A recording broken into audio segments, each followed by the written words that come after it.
Hi, my name's Phil. I like talking about politics. So last week, Donald Trump hailed this huge and comprehensive trade deal with the UK, which was in reality just a tariff reduction deal, not even signed, with the promise of more talks to come. Oh, but this was the biggest deal ever. This is absolutely marvellous, like deal of the century.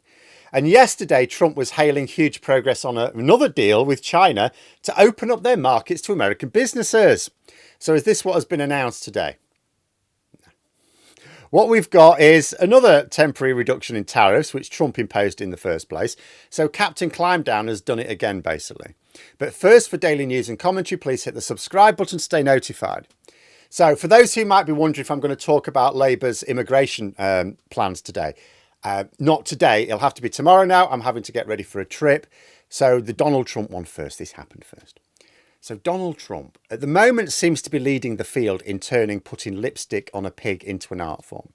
Regardless of the spin, Trump's team have won zero concessions from China. Both sides agreed to reduce the scale of the current tariffs, but China only ever matched America's. So this is basically Trump walking back on his own tariffs and China saying, look, we didn't want them in the first place. It was your idea, right? And what happened as a result? Improvements in both the stocks and bond markets. So you see the pattern? When Trump does a thing, the markets fall. When he climbs down, the markets improve. Are we learning any lessons over there yet? I know I used this example very recently, but I'm going to do it again. The party in 1984, George Orwell's 1984, where the Ministry of Plenty reduces chocolate rations from 30 grams to 20 grams. Then, a day after reducing them to 20 grams, they put out a message saying that they're increasing the chocolate rations to 20 grams. And the token gullible idiot in the story cheers the news. Oh, this is marvellous news. This is what Trump is doing. 1984 was supposed to be a warning for us. The tariffs were entirely his idea. The retaliatory tariffs only matched his own. China didn't up the ante. They only ever copied America's tariffs. Look at the facts. Trump raised tariffs against China. Then he did it again. Then he did it again. Now he's reduced the tariffs. They're still above the level they were at the start of the year. And he's trying to sell it as a big trade win. Also, this tariff reduction deal is only for like 90 days. So now Trump has got two overlapping 90-day tariff reduction programs going on. Like, why do they have to be 90 days? But the detail's also interesting. So Trump's Liberation Day speech kicked this whole thing off, right? At the time, it's only a month ago, at the time he initially set the baseline tariff on Chinese imports to 34%. Now remember, there was already a baseline of 20% in place. So he put that in the first place, I think, during his first term. Biden left it alone. So at the start of this year, there was a baseline 20% tariff on Chinese imports anyway. So when he then announced 34% for his Liberation Day, that was making it effective rate of 54%. But the Liberation Day tariff was 34%. At the weekend, before these talks, Trump talked about 80% being a good figure. Said, oh yeah, 80%, that'd be a good figure. But people thought he'd probably go for 60. Well, the deal announced today is for 30. So Trump has agreed to cut those Chinese tariffs down to below even the Liberation Day levels. Basically, no matter how Captain Climbdown tries to spin this, this is the reality of the matter. So Trump wants baseline tariffs on imports from everywhere. He hasn't changed his mind on that. He sees it as an alternative to income tax. In fact, he sees it as sort of like increasing sales tax, but with the added bonus that some of the tariffs will be eaten up by the exporting businesses, which will represent foreigners paying for American taxes, which is what he wants. That's how he sees it. However, he's also had to buckle to economic gravity. His tariffs caused the stock markets to melt down and risked the supremacy of the dollar. There were also dire warnings of empty shelves at Walmart, which would be an absolute PR disaster for the ordinary MAGA supporters.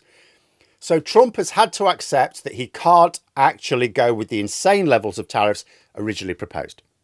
This wasn't just another climb down, it was a big one. What Trump is doing here is trying to work out the level at which he can set those tariffs without catastrophic consequences. Now, just to be clear, he's not trying to find the right balance economically. It will never work in the economic interests of America. He's trying to find the level where it works politically, where he can claim he's shifted some American taxes to foreigners, but doesn't trigger a depression. And there's every chance he'll make this work politically. I can see it now. So he's hit the US economy for 6, right? Now, this won't have been his plan from the start, by the way. Seriously, stop thinking Trump is strategic. He's not. He's a chancer. When he gains advantage out of a mess he caused, it's not because he planned it all along.